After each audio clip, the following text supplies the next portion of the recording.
और अगर दर्शक ये सोच रहे हैं कि धरती की तरफ देखें या आसमान की तरफ, तो फ्लाई पास्ट आखिर में भी एक बार आपको देखने को मिलेगा। अभी साथ साथ में जो वॉर एरे फॉर्मेशन है, बैटल एरे फॉर्मेशन है, उसे देखिए, जहां पर और अब वो हिस्सा जो बहुत महत्वपूर्ण है, जो हमारे सैनिक होते हैं वो अपनी पूरी जवानी देश के नाम करते हैं और बहुत युवावस्था में ही वो सेवानिवृत्त भी होते हैं।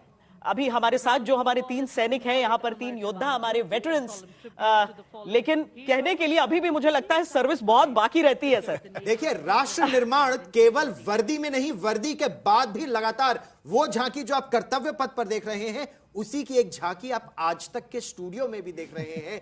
वो वीर, वो वेटरन्स जो आज भी एक सशक्त राष्ट्र के निर्माण के लिए निरंतर काम कर रहे हैं। जनरल पांडे, हमारी कोशिश यही रहती है रिटायरमेंट के बाद भी आप देश के निर्माण की तरफ किसी न किसी तरीके से अग्रसर रहें। आप जहां भी हमारे वेटरन्स हैं, अगर आप देखें, किसी न किसी एक सोशल कॉज के साथ मिले हुए हैं, कुछ न कुछ कार्रवाई ऐसी करें ताकि देश आगे चलता रहे। और ये वो चीज जिसकी शुरुआत लंबे समय से रही, जनरल रावत के समय भी इसको बहुत बढ़ावा दिया गया। कैसे आप एक साथ मिलकर संयुक्तता के साथ युद्ध लड़े।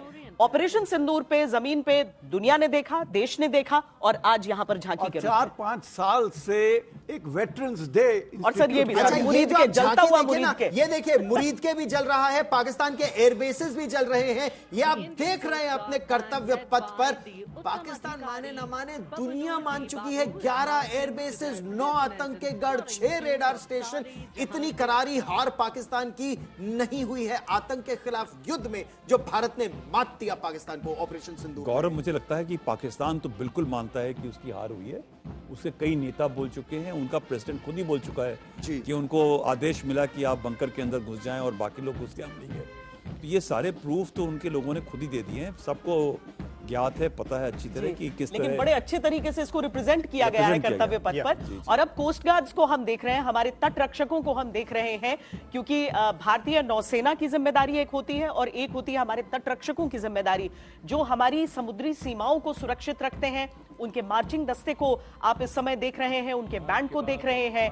भारतीय तट रक्षक का ये दस्ता जो सारे जहां से अच्छा की धुन को बजाते हुए बढ़ता है, और उनके ठीक पीछे वो मार्चिंग दस्ता जहां पर आप महिला अधिकारियों की भी बड़ी संख्या में मौजूदगी देख रहे हैं। आप ये सोचिए, भारत की जो कोस्ट लाइन है वो कितनी बढ़ गई है।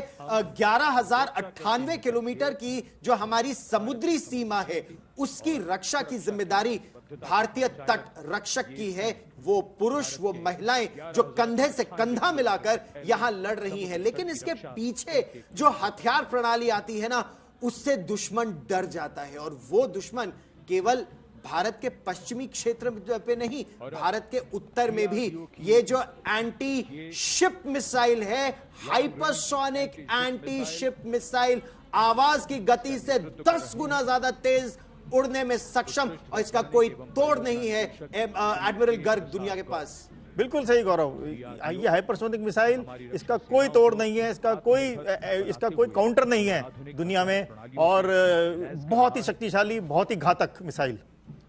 भारत का इसरो, भारत के डीआरडीओ सैनिकों के साथ साथ, मतलब जय जवान के साथ साथ जय विज्ञान की बारी भी आज है। इन हथियारों को जब आप इस रूप में यहाँ पर देख रहे हैं तो इनकी काबिलियत तो हम आपको बता ही रहे हैं, लेकिन उसके साथ ही ये भी समझिए कि भारत में अलग अलग डिफेंस कॉरिडोर्स में इन सब का निर्माण भी चल रहा है। और अब देखिए इसके ठीक पीछे CISF, यानी जिन्हें आप एक अलग किरदार में एयरपोर्ट्स पर देखते हैं, अलग अलग सुरक्षा जो इंडस्ट्रियल जगह रहती हैं वहां पर उनकी सिक्योरिटी में देखते हैं। सबसे ज्यादा मुझे लगता है कि लोगों से जिनका संपर्क होता है वो CISF के जवान, जिनका सबसे आगे जो बैंड दस्ता है और उसके पीछे उनका मार्चिंग दस्ता। क्योंकि जो दुश्मन है वो हमारी इंडस्ट्रियल ग्रोथ को रोकने की कोशिश कर रहा है। वो जानता है अगर भारत के उद्योग बढ़ेंगे, भारत की इंडस्ट्री बढ़ेगी, तो भारत का विकास होगा, आर्थिक विकास। उसको रोकने के लिए दुश्मन आतंकी हमले करने की साजिश रचता है, और ये CISF लगातार हमारी इंडस्ट्रियल ग्रोथ की सुरक्षा करते हैं। और अब CRPF, central reserve police force, जिसका दस्ता आप देख रहे हैं, और बड़ी चर्चा में रहा सिमरन बाला का नाम, जो कि लीड कर रही है उसके मार्चिंग दस्ते को।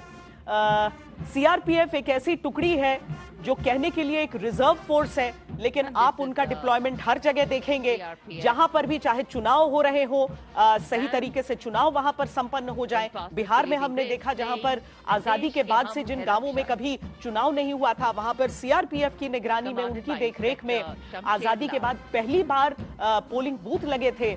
इस फोर्स का बड़ा योगदान है, न केवल आंतरिक सुरक्षा में बल्कि एंटी टेरर ऑपरेशंस में भी, चूंकि वैली के क्षेत्र में जो हमारे सीआरपीएफ के दस्ते हैं वो आतंक निरोध में अच्छा काम कर रहे हैं। और ठीक उसके पीछे जो दस्ता इस समय आप देख रहे हैं, ये भारत तिब्बत सीमा police ITBP, Indo Tibetan border police का है।